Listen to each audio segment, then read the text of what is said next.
Nah, kali ini saya akan melanjutkan dari video YouTube yang sebelumnya, di mana yang sebelumnya itu tentang video pembelajaran. Namun kali ini saya akan membuat sebuah video, yakni membuat resensi sebuah buku. Nah, penasaran bagaimana tentang resensi yang akan saya ulas? Yuk simak videonya. Nah, yang pertama saya di sini akan memperkenalkan diri saya terlebih dahulu. Perkenalkan, nama saya Mufridatul Isnaini dengan NPM 4118911200049. Saya dari Program Studi Pendidikan Agama Islam Universitas Islam 45 Bekasi dengan kelas paralel A1.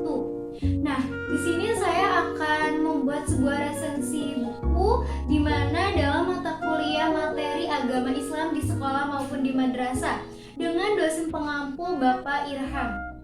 Untuk ulasan resensinya, simak videonya.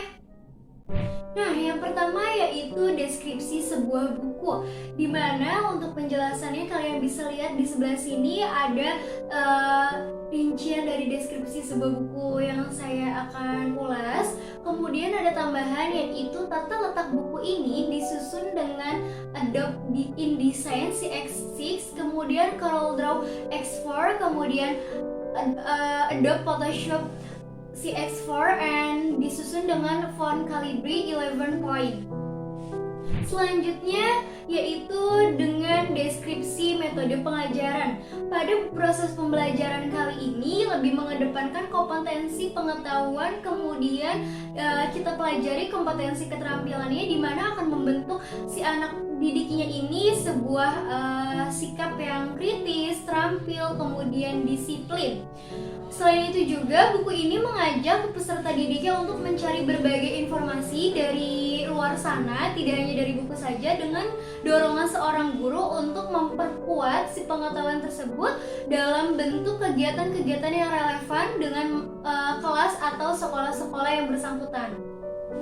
Selanjutnya yaitu tentang deskripsi materi-materi, di mana saya akan menjelaskan hal-hal yang lebih umum dulu, kemudian mengerucut ke jadi hal-hal yang lebih khusus. Yang pertama itu ada tentang materi taat pada aturan, kemudian juga ada kompetisi dalam kebaikan dan dibarengi dengan etos kerja yang tinggi. Kemudian yang bab kedua itu ada tentang akhlak mulia untuk menjaga keharmonisan masyarakat, yakni sebuah toleransi kepada sesama. Dan yang ketiga itu mengimani kitab-kitab Allah. Yang keempat itu mengimani rasul-rasul Allah. Yang kelima itu syaja'ah atau berani dan jujur. Dan yang terakhir itu akhlak berbakti kepada kedua orang tua serta guru. Lalu di sini saya akan menjelaskan lebih yang mengerucut lagi, yaitu seputar taat pada aturan, kemudian kompetisi dalam kebaikan dan etos kerja yang tinggi. Hal ini diambil dalam bab 1. Nah, yang pertama itu ada taat pada aturan. Apa sih taat pada aturan itu? Nah, kita harus tahu dulu apa artinya taat. Taat yaitu sikap tunduk, patuh, dan setia. Kemudian aturan itu adalah segala hal yang mesti kita wajib lakukan. Sehingga taat pada aturan itu adalah sebuah sikap ataupun tindakan patuh terhadap apa yang harus kita lakukan, baik itu berasal dari Allah Subhanahu wa taala, Nabi Muhammad SAW, Allahumma shalli wa barik alaihi, kemudian juga ada pemimpin maupun hal-hal lainnya. Nah, taat pada aturan ini bisa kita jumpai pada di rumah, di sekolah, maupun di lingkungan masyarakat. Untuk itu kita sebagai manusia, khususnya umat muslim itu wajib mengikuti peraturan, apalagi peraturannya itu yang dibuat dari Allah Subhanahu wa taala, yakni terangkum di dalam Al-Qur'an. Kemudian aturan yang berasal dari Nabi Muhammad SAW, Allahumma shalli wa barik alaihi, ini disebut juga dengan sunnah, dan ada juga yang berasal dari pemimpin yang disebut dengan amir dan lain sebagainya. Dalam kepemimpinan ini bisa juga dengan pemimpin negara, kemudian daerah, kemudian keluarga kita sendiri. Dan ini juga taat pada aturan termaktub di dalam Al-Quran surah An-Nisa An-Nisa ayat 59 yang berbunyi, A'udzubillahi minasyaitonirrajim. Bismillahirrahmanirrahim. Ya ayyuhalladzina amanu athi'ullaha wa athi'ur rasul wa ulil amri minkum. Al-ayat. Artinya, wahai orang-orang yang beriman, taatilah Allah, kemudian taatilah Rasul Muhammad dan ulil amri pemegang kekuasaan, dan seterusnya. Dalam hal ini dijelaskan bahwasanya kita sebagai umat Nabi Muhammad SAW sudah sepatutnya mengikuti aturan-aturan yang sudah Allah tetapkan, kemudian Rasulullah dan ulil amri. Di dalam ilmu fikih ataupun ahli tafsir lainnya, menurut Imam Nawawi rahimahullah ini mengatakan ulil amri itu adalah orang-orang yang Allah telah utus gitu untuk kita wajib menaati mereka, yakni seorang penguasa atau pemerintah. Kemudian juga hadis Nabi juga sudah dijelaskan di dalam hadis riwayat Bukhari bahwasanya yang artinya itu kita sebagai umat Nabi Muhammad SAW wajib menaati sebuah peraturan itu, baik peraturan kita sukai ataupun kita tidak sukai, asalkan peraturan itu tidak melenceng dari hal-hal kemaksiatan. Kemudian juga apabila peraturan tersebut melenceng dari ajaran Islam, patut kita wajib menolaknya dan tidak boleh melaksanakannya. Selanjutnya yaitu kompetisi dalam kebaikan. Kompetisi merupakan suatu proses sosial yang dilakukan secara individu maupun kelompok manusia untuk mewujudkan apa yang diharapkannya dan bersaing terhadap orang lain. Nah, dalam hal ini kompetisi itu tidak hanya untuk menjadi yang lebih baik lagi, melainkan untuk meraih cita-cita yang dia harapkan, dia impikan, dia dambakan. Kemudian di dalam kompetisi ini kita tidak diperbolehkan untuk berkompetisi dalam hal-hal yang buruk, seperti untuk hal-hal keduniawian kayak untuk berlomba-lomba mencari harta dan sebagainya, masih banyak lagi. Melainkan kita di sini tuh harus berlomba-lomba dalam kebaikan. Misalkan kita melihat nih orang di sekitar kita atau teman kita pas kita lagi di sekolah, melihat dia tuh lagi melaksanakan sholat duha di waktu istirahat. Nah, kita ketika lagi makan, alangkah baiknya kita habiskan makannya terlebih dahulu, kemudian kita segera mengambil air wudhu, dan ditambah lagi kalau bisa kita itu membaca Al-Quran. Jadi semakin orang lain berbuat baik, kita juga harus lebih berbuat baik lagi dari orang tersebut. Nah, hal ini juga sudah termaktub di dalam Al-Quran surah Al-Maidah ayat 48. Bismillahirrahmanirrahim.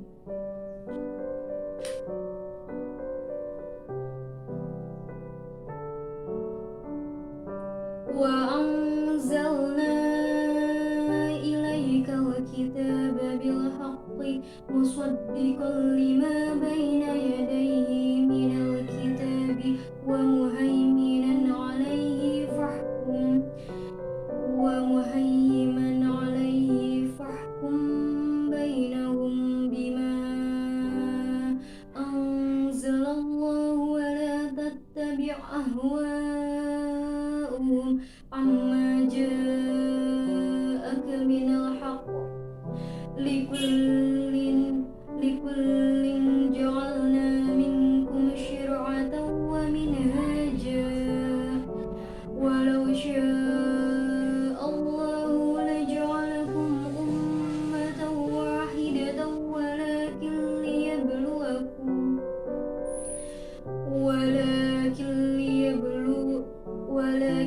liyabluwakum fima atakum fastabiqul khairat ilallahi marji'ukum jami'an fayunabbi'ukum bima kuntum fihi takhtalifun. Shadaqallahul azim.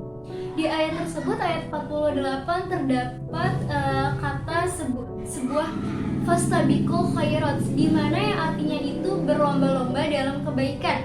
Dalam hal ini sudah jelas bahwasanya kita sebagai umat muslim hendaknya saling berlomba-lomba ke dalam kebaikan.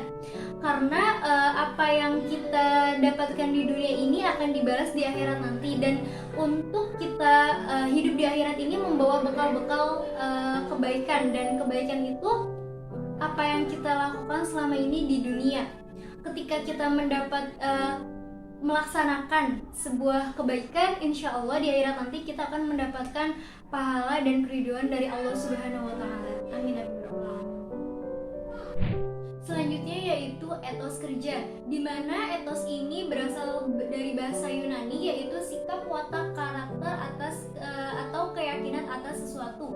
Kemudian kerja itu sebuah usaha yang dilakukan oleh manusia baik secara individu maupun kelompok, kemudian materi ataupun non materi, kemudian intelektual ataupun fisik, serta bertujuan untuk kehidupan dunia maupun akhirat.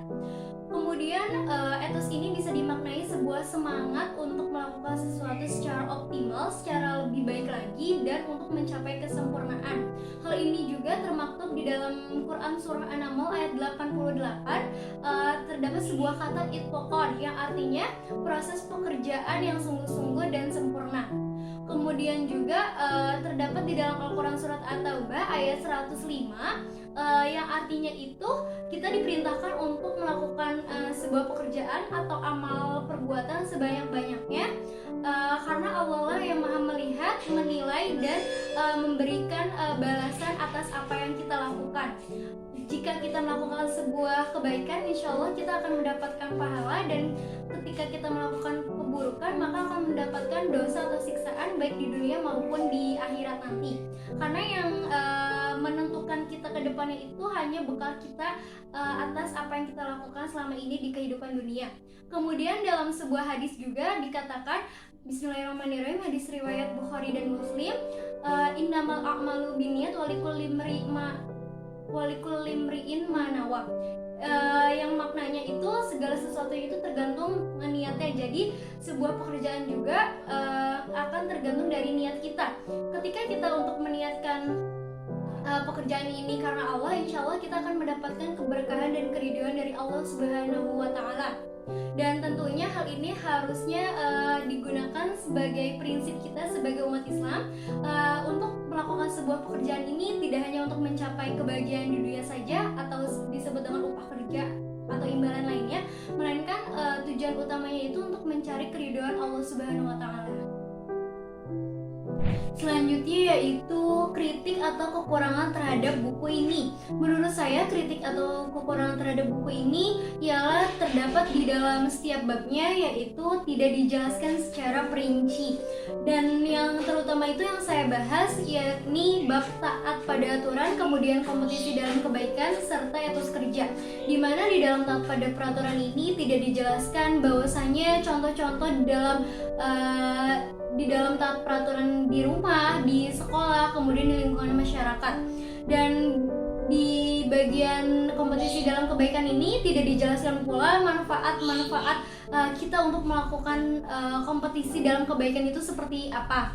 Kemudian di bagian etos kerja tidak dijelaskan kiat-kiat atau cara kita untuk memiliki etos kerja yang tinggi. Karena kita bisa lihat di zaman perkembangan yang maju ini, di era modern ini, banyak sekali orang-orang yang memiliki etos kerja yang rendah atau kurang maksimal. Apalagi generasi muda seperti saya sebenarnya itu harus memiliki etos kerja yang tinggi, tapi kenyataannya masih banyak yang kurang atau belum maksimal terhadap etos kerja tersebut. Nah, solusi untuk mengatasi atau alternatif saran terhadap buku ini ialah sebaiknya lebih diperinci lagi mengenai pembahasan di setiap babnya guna untuk menambah wawasan bagi pembaca maupun penulisnya. Demikianlah resensi buku yang dapat saya ulas. Semoga apa yang saya sampaikan ini dapat bermanfaat bagi kita semua, khususnya saya pribadi. Kurang lebihnya mohon maaf. Wassalamualaikum warahmatullahi wabarakatuh. Dadah.